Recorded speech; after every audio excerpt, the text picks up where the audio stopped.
Hello everyone, my name is Clara. Running a hotel wasn't just a job for me, it was my life. And this hotel was my world until he walked in. You couldn't miss him. A young man in a suit that screamed wealth, his eyes glued to an expensive phone. He checked in with a smile that could knock you off your feet. "Good evening, I'm Nathan," he said, his voice smooth as silk. "I'm here for a couple of nights. Anything interesting happening around here?" I found myself smiling back, a little taken by his charm. "Well, Nathan, the city's full of surprises. Depends on what you're looking for," I replied, handing him his key. Our chat was short, but it sparked something. Maybe it was his curiosity or the way he seemed genuinely interested in what I had to say. He didn't stay long, but when he checked out, he left a note. "Enjoyed our talk.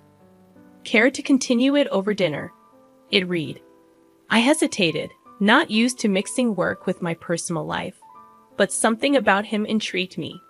We met at a local restaurant, a cozy spot where the noise of chatter and clinking glasses made it feel like we were in our own little world. "You really have this place running smoothly, don't you, Clara?" he said with a smile as we sat down. I laughed, feeling surprisingly comfortable. "Guess you could say I've had some practice." Dinner passed quickly as we talked about everything and nothing. He seemed like an open book, sharing stories of his travels and investments. When the conversation turned to me, I found myself opening up more than usual. I told him about losing my parents, about how it's just been me and Vanessa against the world since I was 23. "That's a lot to carry, Clara. You must be incredibly strong," he said, his eyes showing a mix of admiration and something I couldn't quite figure out. I shrugged it off, saying, "We all played a hand we're dealt, right? Vanessa has been my priority.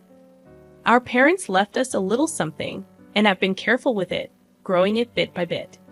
He nodded, looking thoughtful. "That's impressive. You've got a good head on your shoulders." As the night went on, I realized I hadn't laughed this much in a long time. But when I tried to learn more about him, about his family, he skillfully changed the subject. "My folks and I don't see eye to eye. Let's just say they have their ideas about life, and I have mine," he said, a shadow crossing his face. I didn't push for more details. We all have our stories and our scars. As the evening came to an end, I realized I didn't want it to. There was something about Nathan that made me feel alive in a way I hadn't in years. Life with Nathan felt like a whirlwind, with every day bringing something new. Each moment together was filled with laughter and dreams about the future. He had a way of making the ordinary feel special, turning simple dinners into unforgettable nights. "Nathan, I still can't believe how fast everything is happening," I said one evening as we sat in our favorite little cafe, the one with dim lights and cozy corners. He reached across the table and took my hand. "Clara, when something feels right, why wait? I've never been so sure of anything in my life," he said, looking at me with an intensity that sent shivers down my spine. "I know," I replied, "but everything is moving so quickly. It's a lot to take in." He gently squeezed my hand. "I understand, but trust me, Clara. I'm here for the long haul. I want to build a life with you, a future. And I want to start by making our wedding day the most memorable day of our lives." The way he talked about our wedding with so much passion and certainty made it hard not to get swept up in his excitement. He described a day so beautiful and lavish it took my breath away. "Imagine it, Clara, a ceremony no one will forget, a celebration of our love. It's going to be perfect," he said, his voice full of excitement. "And the honeymoon?" I asked, a bit curious and nervous. "You mentioned something about the most expensive hotel in the world." His smile grew wider. "Yes, it's all part of the plan. But I need you to trust me. Let's take this leap together, your savings for the wedding, my funds for the honeymoon, and our future home. We'll make this a reality." I hesitated, the practical side of me wanting to be cautious. But when I looked into his eyes, full of love and promise, I found myself nodding. "Okay, Nathan, let's do it. Let's make this wedding a day to remember." As the weeks flew by, planning the wedding took over our lives. Nathan was a man of action, handling every detail to ensure our day would be nothing short of spectacular. Watching him so full of energy and determination, I couldn't help but fall even deeper in love. Nathan, you're amazing. The way you're handling everything. I don't even know how to thank you, I said, feeling overwhelmed by it all one evening as we went over the guest list and the lavish menu Nathan had planned. He pulled me close, wrapping his arms around me. Clara, seeing you happy is all the thanks I need. This wedding is just the beginning. Our life together will be even more beautiful. But in the midst of all the excitement, doubts sometimes crept in, whispering questions late at night. Was I moving too fast? Was I getting carried away by the romance? Each time those thoughts surfaced, Nathan's reassurances were there to calm me. His words and promises were like an anchor, keeping me steady in the storm of uncertainty. Wedding preparations filled my days, but in the whirlwind of cake tastings and choosing flowers, I knew I needed Vanessa, my sister and confidant, by my side. Since our parents passed, it had always been us against the world, and her opinion meant everything to me, especially now. I called her, hoping she could take a break from her job at the cafe. Hey Vanessa, think you can ditch the aprons and coffee smells for some tulle and satin today? I joked, my voice full of hope. Vanessa's laughter came through the phone, light and familiar. For you, sis, I'll trade coffee stains for bridal trains any day. Give me an hour to finish up here, and I'm all yours. The bridal shop was a wonderland of white and ivory, with dresses cascading like waterfalls of lace and silk. As I tried on gowns, Vanessa's presence was a calming force in the storm of satin and sequins. That one, Clara. It's like it was made for you, Vanessa said, her eyes lighting up as I stepped out of the dressing room in a gown that felt just right. I looked at my reflection, the dress hugging every curve and flowing to the floor in soft fabric. You think? I feel. I don't know, like a real bride, I admitted, a smile spreading across my face. Vanessa's grin matched mine, but for a brief moment, I noticed a shadow pass over her face, quick and troubling. Before I could ask, she was up and pulling a dress off the rack. Mind if I give this one a try? Just for fun, Vanessa said, holding up a stunning gown that shimmered with every movement. I laughed, surprised and delighted. Planning on eloping, are you? Or is there a mystery man you've been hiding from me? Vanessa's laugh, usually so carefree, had a hint of something I couldn't quite place. Oh, Clara, you know me, always a bridesmaid, never a bride. But a girl can dream, right? Vanessa joked, though her eyes quickly darted away, hiding something. The day continued with a mix of laughter and whispers of silk, but Vanessa's mood seemed to change. Suddenly, her usual bubbly self was replaced by moments of distraction. Everything okay, Vanessa? You seem a bit off today, I asked gently, worried by her behavior. She quickly brushed it off, waving her hand as if to erase my concerns. It's nothing really. Just the chaos at the cafe. You know how it gets. Vanessa assured me, but her smile didn't quite reach her eyes. As we left the bridal shop, the weight of whatever she was hiding seemed to hang between us, creating a tension we couldn't quite navigate. I wanted to believe it was just pre-wedding stress, or maybe a problem with a difficult customer, but deep down, I felt it was something more. That night, as I lay in bed, the excitement of finding the perfect dress was overshadowed by my worry about Vanessa's behavior. She had always been an open book to me, but now it felt like there were pages I couldn't read, words hidden from view. As the wedding date approached, the joy I should have felt was mixed with a growing sense of unease. Vanessa and I had always faced everything together, but now it felt like there was a gap between us, filled with secrets and unanswered questions. Little did I know, the answers to those questions were about to turn my world upside down. It seemed like an ordinary day, or so I thought, until Nathan left his phone buzzing and forgotten on the kitchen counter.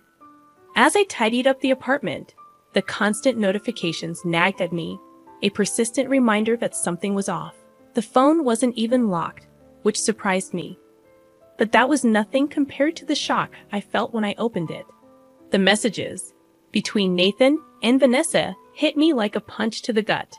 Each word was a betrayal, tearing through my heart. They weren't just having an affair. They were planning to push me aside like I meant nothing. Like all the years of sisterhood with Vanessa were worth less than dirt to them. I read Vanessa's message over and over, the one where she confessed she was pregnant with Nathan's child. The words blurred as tears filled my eyes. Can't believe we pulled this off. She's such a fool, falling for every lie. And now, with the baby, we can finally be together, just as we planned. The world around me seemed to spin, a whirlwind of lies and betrayal. Nathan's reply was just as cruel, declaring his love for Vanessa and his excitement to see me humiliated, pushed out of my own wedding. She's just a naive cash cow. Can't wait to get rid of her and start our real life together. This wedding will be perfect, thanks to her money, he wrote. I sat there, the phone heavy in my hand, a storm of emotions raging inside me. Betrayal, anger, disbelief. But above all, a cold determination started to take root. They thought they could use me and throw me away like I didn't matter, but they were wrong. I would show them the price of underestimating Clara Matthews. When Nathan came back, his carefree attitude felt like a slap in the face. "Hey, babe, did I miss any important calls?" he asked casually, picking up his phone. I forced a smile, my insides churning with anger. "Nope, just the usual stuff." "Busy day," I replied, keeping my voice steady despite the turmoil inside. He flashed that charming smile. The one I now knew was just a mask. "As always, but nothing's more important than coming back to you," he said, leaning in for a kiss. I had to force myself not to pull away. From that moment on, I played the role of the clueless fiancé perfectly. I smiled, nodded, and went along with all the wedding plans. But behind the scenes, I was plotting my revenge on the two people who had betrayed me so deeply. Each day was a test of my will, a balancing act between the part I had to play and the burning fury inside me. But I wouldn't let them see me break. I would wait for the right moment, and then they would learn the true cost of their betrayal. As I lay in bed each night, the image of Nathan and Vanessa's deceitful faces was etched into my mind. I made a silent vow. They would pay for what they had done, and their twisted game would be their downfall. I was no longer just the betrayed fiancé. I was the one planning their downfall. My revenge would be careful, detailed, and oh so satisfying. The days leading up to the wedding felt unreal. On the surface, everything was perfect. The flowers, the guest list, the dress. But underneath, a storm of anger and betrayal was building inside me. Nathan was his usual self, all smiles and affection, completely unaware of the disaster headed his way. "Clara, everything's coming together so beautifully. This wedding is going to be the talk of the town," he said one evening as we reviewed the final details. I nodded, my smile polished and practiced. "Yes, it's going to be a day to remember," I replied with a meaning he couldn't possibly understand. Facing Vanessa was harder. The sister I had once loved and protected was now a stranger to me, her every word and action a reminder of her betrayal. But I kept my mask on, pretending to be the loving sister who knew nothing of the knife she had put in my back. "Clara, you're handling everything so well. I don't know how you do it," Vanessa said one day as we finalized the seating arrangements. I looked at her, the sister I thought I knew, and forced a laugh. "Oh, Vanessa, you know me. I've always had a knack for organizing chaos," I said, the irony not lost on me. As the wedding day approached, the tension became almost unbearable, like walking a tightrope with careful precision. Nathan's phone was now always close to him, his conversations hushed and hurried. But it didn't matter. I already knew enough. The morning of the wedding was clear and bright, a perfect day for a beautiful disaster. As I got ready, the reflection in the mirror showed a serene and composed bride. But behind the veil and makeup was a woman on a mission, no longer a pawn in someone else's game. "Vanessa's running late, huh?" Nathan remarked casually as he adjusted his tie. I met his gaze in the mirror, my eyes revealing nothing. "Yes, but she'll be here. She wouldn't miss it for the world," I replied, the dull meaning clear in my voice. He nodded, clueless to the tension beneath the surface. Well, she's always been a bit unpredictable, but today is about us, Clara, our new beginning. I turned to face him, my smile a masterpiece of calm. Yes, Nathan, a new beginning, indeed, I said, steeling myself for what was about to happen. As I walked down the aisle, the eyes of friends and family were on me, unaware of the storm brewing beneath the surface. I knew this was the calm before the storm, and when it was over, the moment of truth would arrive. The vows, the promises of forever, were about to be shattered in the most brutal way. The guests, unaware of the storm brewing, watched us with smiles and teary eyes. But then something unimaginable happened. Vanessa, dressed in a bridal gown just like mine, stormed down the aisle. Her eyes met mine, not with sisterly love, but with a cold determination that sent a chill through me. Move aside, Clara. I'm the one who deserves to be here. Nathan loves me, and the child I'm carrying is his, Vanessa declared, her voice cutting through the stunned silence. The room erupted into whispers and gasps as the guests looked at each other in confusion and disbelief. Nathan, instead of showing shock or regret, let out a hearty laugh, his true nature showing through his polished facade. Well said, Vanessa. Clara, you've been a good host, but this is where your part ends. Why don't you join the audience? This is Vanessa's moment now, Nathan said, his words dripping with mockery and contempt. The audacity of their betrayal, so public and so cruel, sent a shockwave through the crowd. But as the reality of the situation sank in, my reaction surprised everyone, including myself. I looked at Nathan, then at Vanessa, and smiled. Of course. Why not? I wouldn't want to miss the show. After all, I did pay for it, I said, my voice calm, hiding the storm inside me. Vanessa and Nathan exchanged confused glances, clearly not expecting such a composed response. The guests were baffled too, their eyes darting between us, trying to make sense of the surreal scene unfolding before them. As I, Clara, fully took a seat among the guests, my head held high. The whispers grew louder. What's she up to? Is she really going to let this happen? The questions buzzed around the room like a swarm of bees, but I remained serene, a statue amidst the chaos. Nathan and Vanessa, now standing together at the altar, looked unsettled. My calm demeanor had thrown them off. Their plan to humiliate and discard me wasn't going as they had expected. What's your game, Clara? Why are you so calm? Nathan asked, his voice a mix of curiosity and concern. I met his gaze, my smile never wavering. No game, Nathan, just enjoying the fruits of my labor. Please, go ahead. I'm eager to see how this plays out, I replied, my words as sharp as a knife hidden in velvet. The ceremony continued, but the atmosphere had changed. The guests watched with a mix of shock and anticipation, unsure if they were witnessing a wedding or the start of something dramatic. As Vanessa and Nathan exchanged vows, the words felt empty, a mockery of the sacred promises they were supposed to be. Sitting there, surrounded by friends and family who were struggling to understand what was happening, I knew this was just the beginning. The real show was yet to come, and Vanessa and Nathan, in their arrogance and deceit, had unknowingly set themselves up for their own downfall. As the priest asked if anyone objected, the door suddenly burst open. A woman, older and more worn than Nathan, stormed in, her eyes blazing with anger. Stop this wedding right now, she demanded, her voice cutting through the silence like a knife. Nathan's face turned pale, his eyes wide with shock. Carla, what are you doing here? He stammered, the mask of the perfect groom slipping away.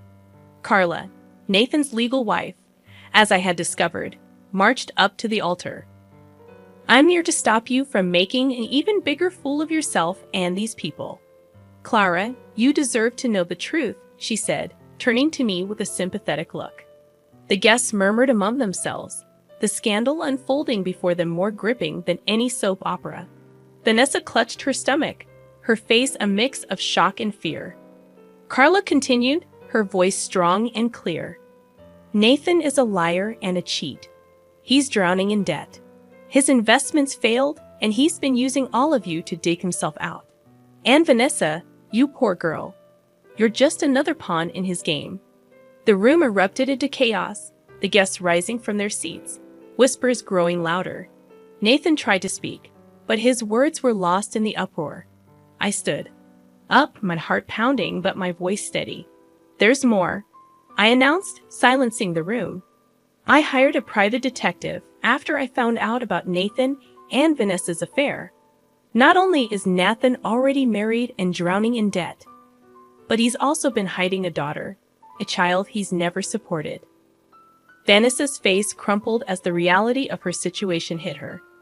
"Nathan, is this true? Tell me she's lying," she pleaded, her voice breaking. Nathan, now pale and defeated, had no words. His lies and deceit were all laid bare for the world to see. But the final blow was yet to come. As the guests processed the revelations, Nathan's parents, two stern and imposing figures, entered the room. I had contacted them, told them everything, and now they were here to confront the son who had brought shame to their family. Nathan's father, a man of few words, spoke with a voice full of disappointment and anger. "Nathan, you are no son of mine. Your actions today and in the past has shown your true character. You are cut off from our family and our fortune." As the room fell into an uneasy silence, I looked at Nathan, Vanessa, and the shattered dreams they had tried to build on lies. The pain of betrayal still hurt, but standing there on what was supposed to be my happiest day, I knew this was not the end of my story. In the days that followed, I found myself in court, seeking justice for the damage Nathan had caused. The courtroom felt like a different world, a place where my pain and humiliation were turned into legal terms and paperwork. "Nathan, you not only broke a promise, but you also shattered trust and took advantage of my generosity. You owe me more than an apology. You owe me compensation for turning my life upside down," I said firmly, my voice echoing in the quiet courtroom. The judge's gavel sounded like thunder in the tense silence. "The court finds in favor of the plaintiff. The defendant is hereby ordered to pay $90,000 in damages for the distress and financial loss caused," he declared, his words a balm to my wounded spirit. As I walked out of the courtroom, the burden of the past months felt lighter. Justice had been served, but the journey to healing was just beginning. Nathan's troubles didn't end with me. Carla, his legal wife, driven by hurt and anger, launched her own legal battle, demanding compensation for his infidelity and neglect of their child. The once suave and confident man was now trapped in a web of his own making, his lies and deceit finally catching up to him. Vanessa, my sister, the person I had trusted and loved more than anyone, found herself alone and abandoned. Nathan had fled the city, leaving her to face the consequences of their actions. She was pregnant and scared, a far cry from the carefree and happy girl she once was. "Clara, I know I don't have the right to ask for your forgiveness, but I'm lost and I don't know what to do," Vanessa pleaded one day, her eyes filled with tears. I looked at her, the sister I once would have done anything for. "Vanessa, you are my family, my blood. But what you did isn't something I can just forget or forgive. You made your choices, and now you have to live with them, just like I'm living with mine. The gap between us wasn't just physical. It was a deep chasm of betrayal and hurt, too wide and too deep to ever cross again." Life went on, but the scars from those painful months remained. I focused on rebuilding my life, finding peace in the simple things. I had loved, lost, trusted, and been betrayed, but through it all, I survived. Looking back on everything that had happened, I realized the most important journey was the one I was taking within myself, a journey of healing, rediscovering my strength.